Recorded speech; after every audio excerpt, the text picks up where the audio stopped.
Right now, the AI world is moving super fast. New models popping up, big players clashing, and wild predictions flying around. But while everyone's focus is on the usual suspects, one company has been quietly setting itself up to shake the entire AI landscape.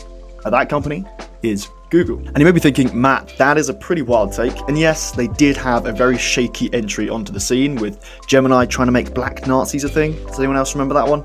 I don't know about you, but since then, I haven't really taken seriously anything AI related that Google has put out there. However, there are some really good reasons why Google and Gemini are very well positioned to clean up the entire AI scene in 2025. Let me explain. Let's start with their newest language model, Gemini 2.0, which has a massive 2 million token context size, which makes GPT-4's 128K limit look like a floppy disk in comparison.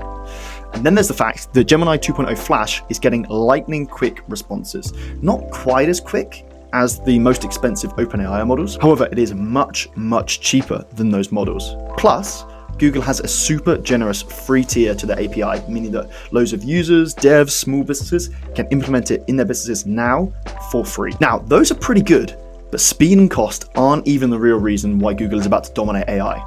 The real reason? They control the entire supply chain. Now, everyone else is out here paying the NVIDIA tax, bidding on GPUs like it's an eBay auction and they're 9 beers deep. But Google? Nah. They're cooking up their own AI chips, their TPUs, in the back room of the AI labs. So what does this actually mean for Google? Well, it means no supply chain bottlenecks, it means no price hikes just because NVIDIA sneezes, and it means no bidding wars on expensive GPU cloud time. And I hear you, you're saying, Matt, what if those chips aren't any good? Well, they have another magic puzzle piece hiding in their pocket. Let's talk about distribution. You see, Google doesn't just have AI, it pretty much owns the internet. Think of all the main things that you use the internet for. Not that. But search, Google is probably your default search engine and maybe your default browser too. They have YouTube, where your productivity goes to die. They have Android, which 50% of you probably have in your pocket or your hand right now. They have Maps, knowing exactly where you live, where you work, and where you wish you're on holiday right now. And Gmail, which is not just your email, but pretty much the key to your online identity. So Google pretty much has a chokehold on the internet. But it's not about the control that they have, it's about the integration. Imagine a world where Google's AI is baked into everything that you touch online. You open Chrome and Gemini is there. You search on Google and Gemini is answering. You open YouTube and AI-generated videos are tailor-made just for you. And when you open Gmail, you have AI drafts to emails that you haven't even opened yet. And when Google turns these on, then I think the AI game is over. And Google is already starting to do this. It's kind of like how we saw Apple dominate the smartphone era. Do they have the best tech? Not even close, but they have the best experience. As soon as you have your data with Apple, it's super hard to leave, even if you have better performance with other platforms. And I think it's going to be the same with Google and Gemini, because here's the bombshell that no one is talking about. AI models aren't really getting that much smarter anymore. And you've probably noticed this, right? When you first used ChatGPT, it was great. And then Claude came out, and that was noticeably better at a few things.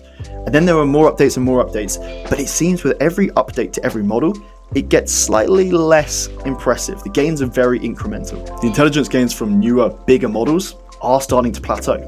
Why is this? Well, it's because they're running out of high quality training data. And what this means is that AI wars aren't about intelligence anymore. They're about speed, price, and distribution. And nobody has more weapons in their arsenal than Google. So I think that 2025 is going to be a mega year for Google and Gemini, as their models are just as good as anyone else's. They're super quick and super cheap, even having some free tiers. They're not going to be reliant on NVIDIA like everyone else is, and they have better distribution than anyone else. And it won't matter if OpenAI, Anthropic, or some Chinese company have slightly better models. If Google is cheaper, faster, and everywhere, they're going to win. But this is just my take. What do you guys think?